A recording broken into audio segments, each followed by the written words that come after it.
Ok, pessoal, vamos à parte 11, continuando o nosso exemplo, tá? Para a resposta 3, nós temos a seguinte pergunta: para os aluguéis, quais as 10 maiores frequências de ofertas, considerando o número de quartos, suítes e banheiros? Tá? Essa pergunta está associada a agrupamentos, né? Nós temos os atributos número de quartos, suítes e banheiros, tá? Para os imóveis, e nós queremos aqui visualizar quais são para esses três atributos, quais são as 10 maiores frequências, tá, de oferta, quais são os imóveis que possuem maior frequência de oferta. Para isso, nós vamos utilizar o comando group by, tá? Então, só para verificar aqui, quartos, suítes e banheiros, né? Então, vamos lá. Resposta 3.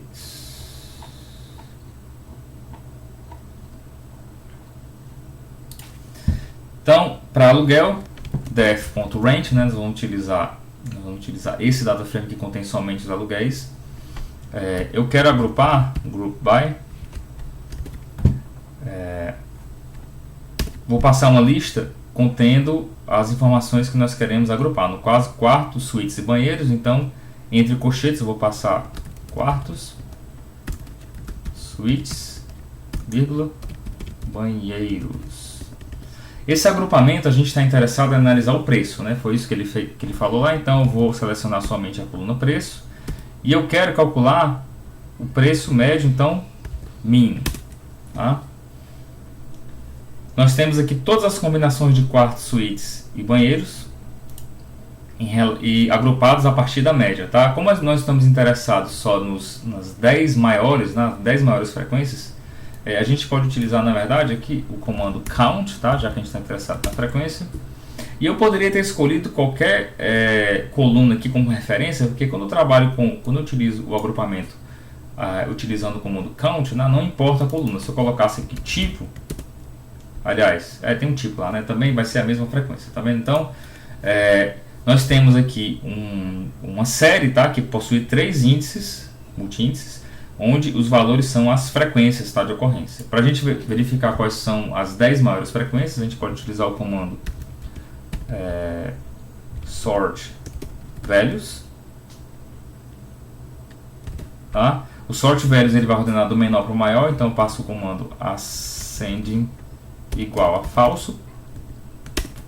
Vou clicar um enter. Então, nós temos toda a nossa série, desde o mais frequente ao menos frequente. Nós estamos interessados só nos 10 maiores, então eu posso utilizar o comando head, passando aqui dentro o 10, tá? Se eu executar, nós temos uma série só com 10 linhas, que são as 10 maiores frequências.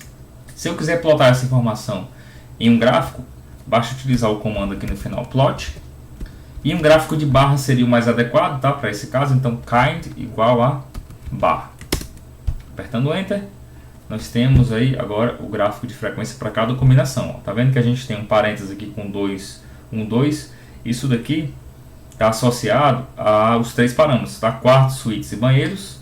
Então, 2 quartos, 1 suíte e 2 banheiros é o que tem a maior frequência de oferta para aluguel, tá? Em segundo lugar, nós temos 3 quartos, 1 suíte e 2 banheiros.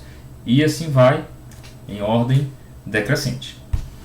Na quarta pergunta,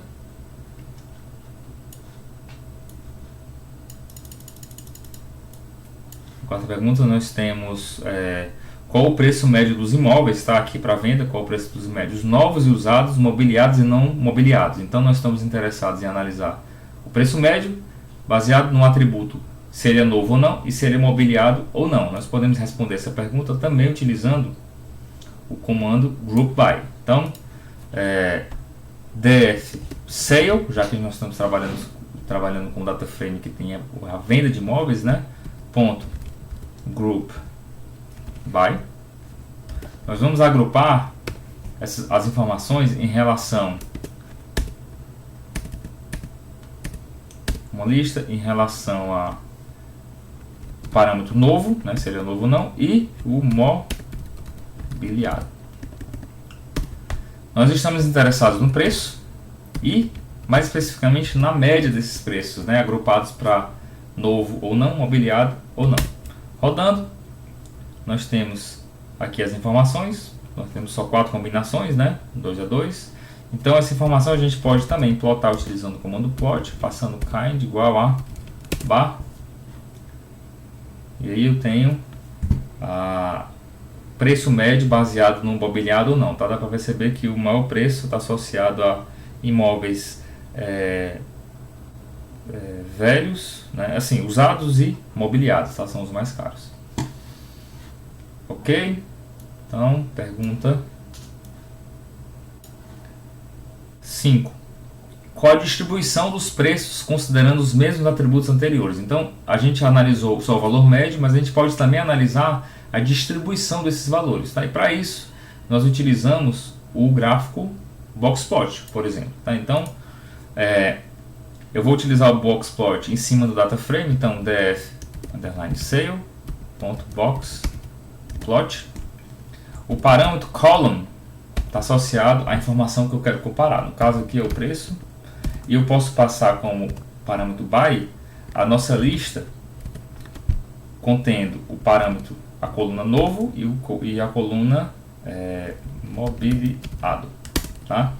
E o resultado vai ser, esqueci do igual aqui, vai ser um boxplot desse tipo aqui com uma porção de outliers, né, para variar. Então a gente pode acrescentar, como sempre, o nosso parâmetro show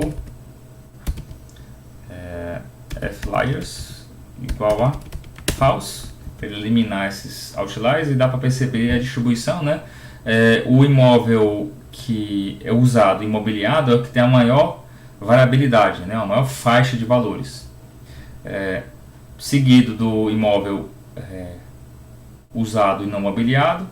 Em seguida nós temos o imóvel novo que não é mobiliado, tá? Que a maioria deles é assim. E a gente tem aqui uma baixa variabilidade nos imóveis novos que são mobiliados. Essa baixa variabilidade geralmente está associada em exemplos, poucos exemplos, tá? São poucas instâncias que tem essa configuração. A gente pode confirmar fazendo um filtrozinho, ó, df sale. Eu quero aplicar o filtro vai ser o seguinte: eu quero que df sale ponto novo igual assim, e dfsale.mobiliado igual a sim também. Dá uma olhada, ó, só tem duas instâncias, então só com duas instâncias é normal que o desvio padrão dê baixo, né? Nós podemos também analisar essa variabilidade fazendo um agrupamento. Em vez de calcular a média, a gente pode calcular o desvio padrão utilizando o comando std, tá? De Standard Deviation. Então, aquele comando que a gente utilizou aqui para a pergunta 4, ó, esse agrupamento, eu posso copiar, vou colar aqui embaixo, e no lugar da média a gente pode colocar Standard Deviation, std, e confirma aí o que eu acabei de analisar, né? A maior variabilidade é para essa configuração, seguido dessa, depois dessa, e a gente tem uma baixa variabilidade, né, para imóveis que são novos e são mobiliados, que a gente já verificou que é por causa do pequeno número de instâncias.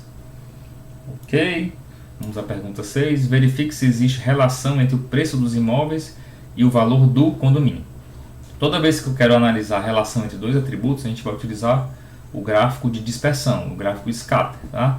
Então, relação entre preço dos imóveis e valor do condomínio. Preço dos imóveis é o nosso data frame sale, né? Então, aqui na pergunta 6, nós vamos utilizar o gráfico scatter. A gente vai utilizar sempre em cima do data frame, tá? Então, tf_sale, já que são preços de venda, ponto plot. O tipo kind vai ser igual a scatter. O parâmetro x, que vai ser o eixo x, vai ser igual a condomínio. E o parâmetro y vai ser igual ao preço. Rodando, dá para perceber que tem um padrão linear, só que a gente tem aqui um probleminha associado àquela informação que a gente verificou, aquele problema associado aos condomínios que tem valor igual a zero, né? Justamente essa linha que está aparecendo aqui. A gente pode filtrar essa informação com um filtro, né? Eliminar essa sujeira com filtro. Eu vou colocar um post-it na frente do data frame, df_sale maior do que zero, ponto condomínio, não pode esquecer de colocar o nome do parâmetro, senão ele não vai saber. E ficou mais fácil de analisar, né? Ó, dá para perceber que existe um padrão linear. Poderia até utilizar o modelo de regressão para fazer a previsão do preço do imóvel baseado no valor do condomínio, tá? Então, a pergunta 7, tá? Ele pede para comparar o valor do condomínio com o preço de aluguéis. Então, a gente pode aproveitar o mesmo comando ali de cima.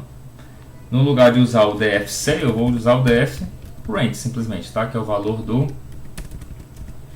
aluguel. E tá aí. Perfeito. Também existe uma relação linear. Vamos dar uma olhada na pergunta 8. Plote as coordenadas geográficas identificando a região que possui o maior preço de aluguel. Então nós vamos trabalhar com o DF Rent, né, que é o nosso aluguel. E para plotar as coordenadas geográficas a gente pode utilizar o gráfico scatter. Tá? Então eu vou utilizar aqui o DF Rent, já que são os aluguéis, ponto plot, kind igual a scatter. Para o x a gente vai passar, o x é a longitude e o y vai ser igual a latitude. Se a gente rodar, o gráfico vai ficar pequenininho, tá? E não existe garantia aqui de que o gráfico está com a mesma escala do eixo x e o eixo y. Para a gente garantir que está na mesma escala, basta a gente utilizar o PLT, tá? Que é o PyPlot, colocar ponto axis, entre aspas, equal. Isso daqui vai garantir que o eixo vai ficar ajustado, tá? A gente pode aumentar o tamanho dessa figura. Fig size. Vou colocar 15 por 6, só para facilitar aqui a visualização. 15 por 8, é melhor. Ok. E ele pede para a gente identificar os preços, né, dos imóveis. Então, eu vou colocar para o parâmetro ser de cor, vai ser igual a preço. E está difícil de enxergar porque a escala aqui ela está utilizando uma faixa de cor que não é muito boa, tá? Para mudar a escala de cor, basta passar o parâmetro CMap e a gente vai utilizar o Magma, tá? Que é uma sequência de cor aqui mais fácil de visualizar. Dá para perceber que aqui é a região mais cara, né? Mas ainda assim, como a gente tem outliers, tá difícil de enxergar. A gente pode passar aqui um filtro, ó. Vou passar um filtro df rent underline rent ponto preço. Eu quero que seja menor do que 6.000. E agora sim dá para perceber o padrão, né? Essa região aqui é a região que tem os maiores preços. Quando a gente vai se afastando dela, ó, a gente tem preços menores, tá? Para finalizar, na pergunta 9, ele pede para a gente identificar quais são os bairros, tá? Os distritos, os 10 distritos com o maior preço médio e os 10 que têm o menor preço médio de aluguel, só para confirmar que regiões são essas aqui, né? Que regiões são essas mais escuras e essas mais claras aqui que são associadas aos preços mais altos de aluguel. Então a gente pode utilizar o group by para variar, df.range, underline range.group by. A gente vai agrupar pelos distritos, né? Distritos, tá? Eu estou interessado no preço e na média, na verdade, desses preços, tá? Se eu executar o group by, escrever alguma coisa errada, distrito, na verdade é no singular. Então, em todos os distritos a gente viu que tem provavelmente tem muitos distritos, né? São muitos bairros. A gente pode ordenar aqui. Vou colocar um sort values ascending igual a false, para a gente pegar primeiro os maiores, tá? Então esses são os imóveis, os bairros que tem o maior preço de aluguel, tá? Desde o maior para o menor, a gente pode colocar o comando head para pegar os 10 maiores. São esses aí os que tem os 10 maiores preços médios de aluguel. Para mostrar isso no gráfico, eu posso colocar plot kind igual a bar. Ok?